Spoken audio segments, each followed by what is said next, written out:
Good evening to everybody. We'd like to thank David Fried for sponsoring the Dvar Torah for Parshat Mishpatim, which is also the beginning of Chodesh Adar.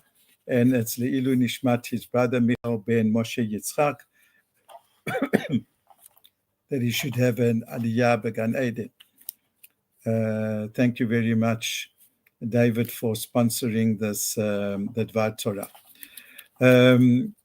Already, this recording is now on Thursday night, and we have just ushered in the month of Adar. And as the Talmud tells us, Mishenichnas Adar Marbim B'Simcha, that when the month of Adar enters, that's when we increase our happiness. Of course, throughout the year, we have to be happy, and that's exactly the point of the statement. It says, Mishenichnas Adar Marbim B'Simcha. Whatever happiness that we have, it should be increased during the month of Adar. And we are blessed that this year we've got a double Adar. That means that we've got a double opportunity to be Marbeh Simcha. So I wanted to just share with you one or two points on this statement in the Talmud of increasing our happiness during the month of Adar. Of course, it's connected to the great miracle, one of the most spectacular miracles, the miracle of the saving of the Jewish people at the time of Esther and Mordechai from the Amalekite Haman. And as I said, we've got this year a double reason to be happy. So a couple of points. The first point is that unlike one would say, the sad month of Av, which the halacha prescribes certain modes of behavior that reflect the mourning and the tragedy of the month. For example, we're not allowed to take haircuts, a person's not allowed to get married during the 3 weeks, the issue of music, etc., not eating meat and having wine during the 9 days. So all these are halachic restrictions which have got clear bounds, clear boundaries and definition. We don't find such a thing on the opposite side, and that is that the halakha doesn't tell us how we're supposed to be happy and increase our happiness during the month of Adar, which leads the poskim, therefore, to say that actually any activity which is permitted and which brings us joy falls under, we should have the kavanah, that we should try to increase our happiness generally during the month of Adar. And as I say, anything that makes us more happy and more joyful, that's how we fulfill the mitzvah. That's like point number one. What I'd like to do now is just, having said that, to add on a certain dimension of what could make us happy. It's a definition, and also it has within it a prayer. There's a very, very famous statement that the Metzudat David says in the Perush to Mishlei, to Proverbs, and I'll tell you where it is. The source for it is in Mishlei, in Mishlei Tet Vav Lamed, Mishlei number 15, verse number 30. The beginning of the verse says, Me'orei enayim yismach leiv, that the enlightenment of the eyes causes the heart to be happy. That's the first part of the verse. So I'll repeat the verse. It's in a way enigmatic. It says that the enlightenment of the eyes, ma'orei einayim, yismach leiv, causes a joyfulness, a happiness of the heart. What is the connection between enlightening of the eyes and happiness of the heart? So the Metzudat David, he quotes something. He says as follows, that the Morat Enayim, enlightenment of the heart, means that it's a clarity, like even in English, when we want to say that we fully understand something, and that we see it in a proper way, we grasp what has been saying, we use the phrase, I see what you mean. That's an expression of being sure, of grasping something clearly, of understanding it properly.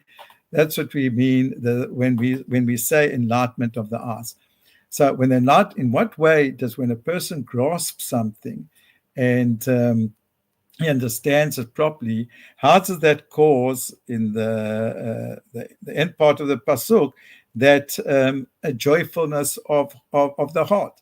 So the Metzudat says is if there was something in that a person had a doubt on, he wasn't sure, and this feeling of doubt, this nagging feeling that I'm not so sure, maybe it's like this, maybe like that. It's something which is like a burden on a person. And when a person then sees something clearly, then that brings a joyfulness in the heart. So the famous saying that the Metzudat says is Ein simcha kahatarat asfekot. There's no greater joy than removing from one's heart a sense of doubt. Sometimes, I think we've all experienced it in life, sometimes things that when we're not sure of something, and then afterwards we have clarity, even if it's sometimes for the bad, God forbid, even though we know that we know at least where we stand. We know that the choices are difficult, is this or that. So then it brings a tremendous sense of relief because we know exactly where we're standing and we know now what choices we have to make and what we can make. Whereas when something is blurred, then it saps from our strength, it saps from our will and our determination to act in a certain way, because the whole time we're thinking that, well, maybe it could be this, maybe it could be that. So to summarize, we said, Mishem nichnas aron marbim b'simcha, and we said it applies to all forms of simcha, happiness. And one of the sources of happiness is that when people see things clearly, when they see things, they grasp the reality properly, when they understand deeply, that takes away a sense of doubt that a person's got in his life.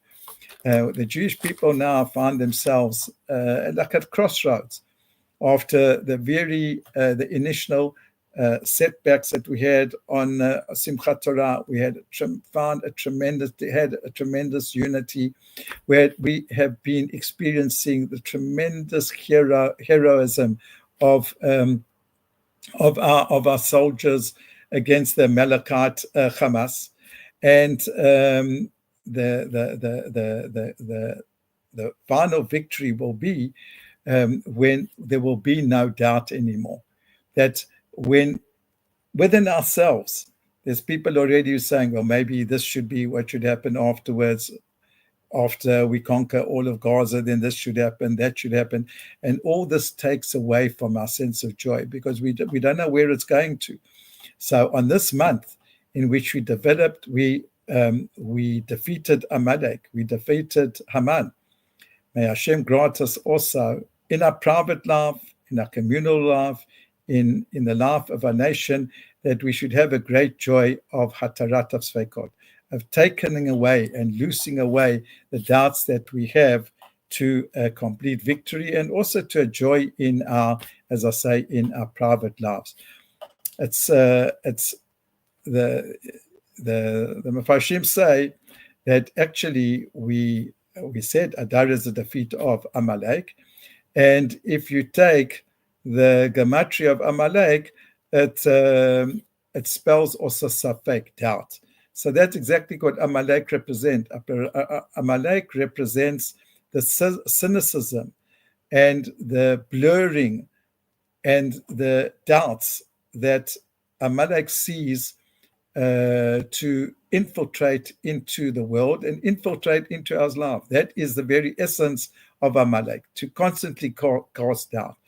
The whole world was so taken aback by Hashem's involvement in the Jewish people released from Mitzrayim. The whole world was staggered by Hashem's involvement in the release of Am Yisrael and Matan Torah, Kriyat Yamsuf and Matan Torah. And there was one nation called Amalek, that sought to dampen that sought to seed, to sow doubt in those to blur this great distinction. That was Amalek. That is the gematria, the numerical value of Safek. And during this Adar, part of this great simcha is that we should overcome doubts. That gives us joy. And as I said, it should apply on all levels, both an individual level and also the communal and the national level as well. So happy Adar, Mishenichnas Adar, Arbim Besimcha, Shabbat Shalom.